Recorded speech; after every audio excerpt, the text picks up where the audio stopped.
аттап өту арқылы жазбаша көбейту және бөлу деген есімізге не түседі бірінші? Көбейту мен бөлу. Оны баған түрінде көбейту менен бөлінсек екен, иә балалар? Енді қараймыз, бізге берілген қараймыз. Неше деген сан мына жерде қандай разряд қосқыштар? 504-тің разряд қосқыштар кім маған жүк деп айтып бере алады? Нұргүл айта ғой. Бірліктері 4, ондықтарым 0, жүздіктері 5. Жақсы. Енді қараймыз, осы 504 бөлгіші бізде 504-де бөлгіші қанша бізде? 3 неше таңбалысан? 1 таңбалысан. Енді қараймыз, 5 3-ке жеткілікті ме?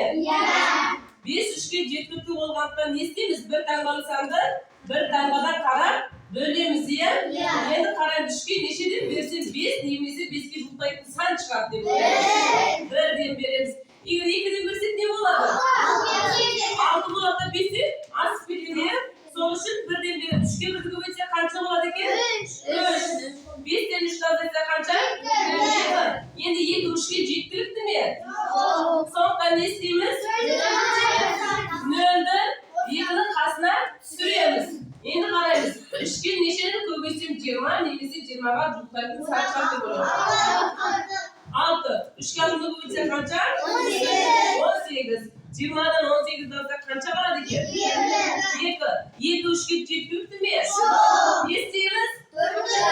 4-ті түсіреміз. Енді 3-ке нешені көбейтсек 24 немесе 24-ті жуықтайтын сан шығады. 8-ді көбейтсе қанша болады екен? 24 қанша шығады екен? 0 шықса деген не деген сөз?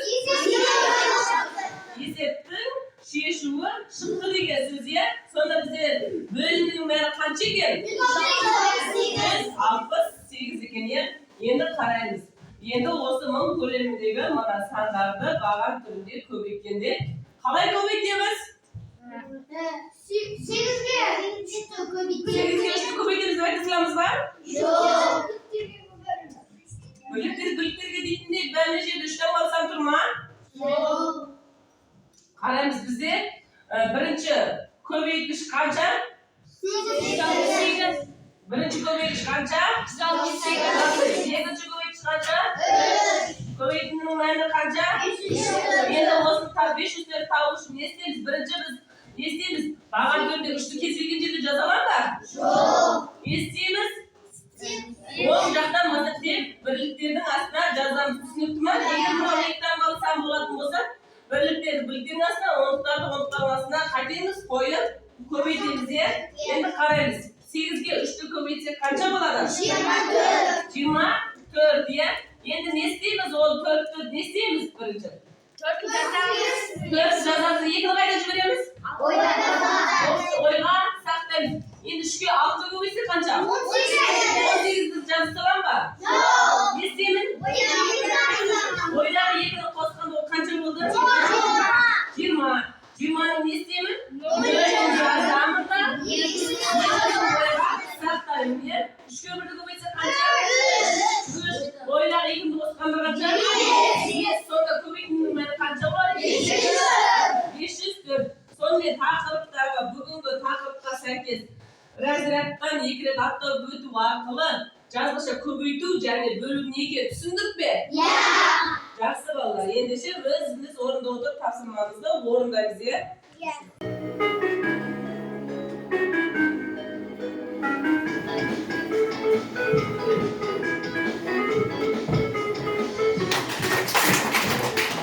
Жарайсыңдар балалар. Серіп қалдық па?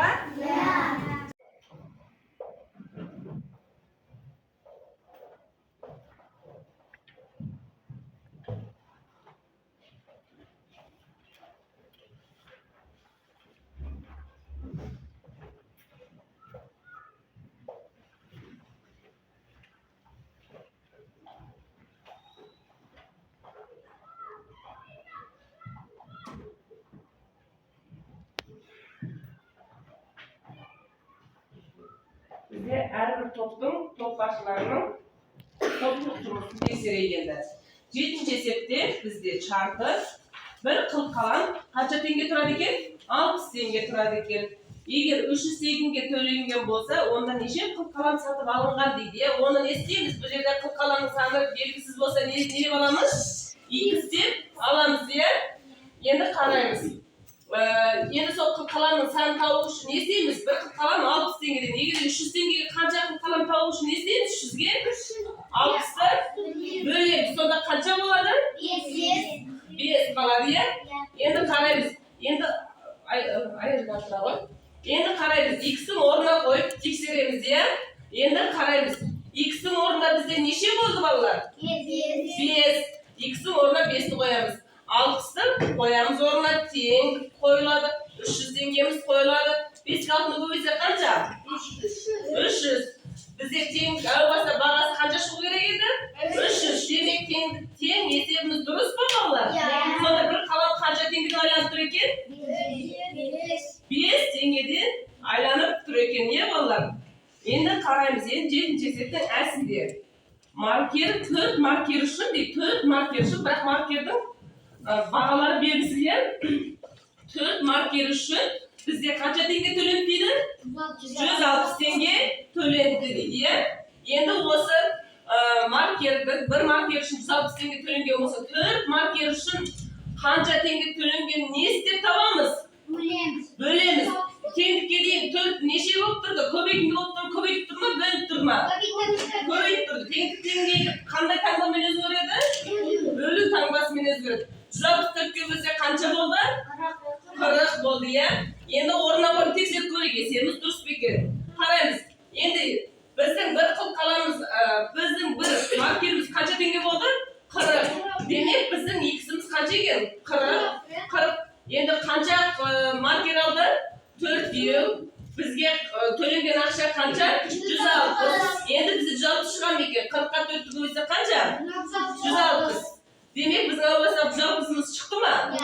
Демек есебіміз дұрыс па? Жақсы, жарайсың, Аяжан, отыра қой. Енді қараймыз, Ибрахим есебін қарайық, балалар. Бізде Ибрахимде 4-ші есеп топтық жұмыс болатын. Музейдің 5 залының әр қайсына 29 картинадан, ал 3 залының әр қайсына 37 картинадан қойылған дейді. Осы залда барлығы қанша картина бар дейді. Енді қараймыз. 5 залда қанша картинадан тұр дейді? 29. Енді 3 залда қаншадан дейді, балалар? Әр қайсына 37-ден қойылған дейді. Енді осы залда барлығы қанша десе не істейміз, балалар? Бірінші қалай істейміз? 5-ке 29-ды көбейткен 5 залда 29 картинадан деп тұр. Нақты сан табу үшін 5-ке 5-ке 29-ды көбейтсек қанша? 145. Енді қараймыз, 3 залға қанша картинадан қойыпты? 37. 3-ке 37-ні көбейткенде қанша болды? 111. 145-ке 111 қосса қанша болды? 256. Сонда жалпы бізде қанша картина қойылған екен? 256. Ибрахим есебі дұрыс па? Жақсы, жарайсың, отыра ғой. Кітабыңды ал ғой. Енді бізде Ақнұр, иә? Ақнұрда бізде 5-ші есеп. 5 қорапта 40 сықпа бояу бар дейді, балалар. 96 сықпа бояу салу үшін осында қанша қорап қажет дейді. Енді қараймыз. 40 сықпада 40 сықпа бояу қанша қорапта екен? 5 қорапта екен. Осында 96 сықпадан қанша қорап бояу бар екенін не істеуіміз керек? Табуымыз керек.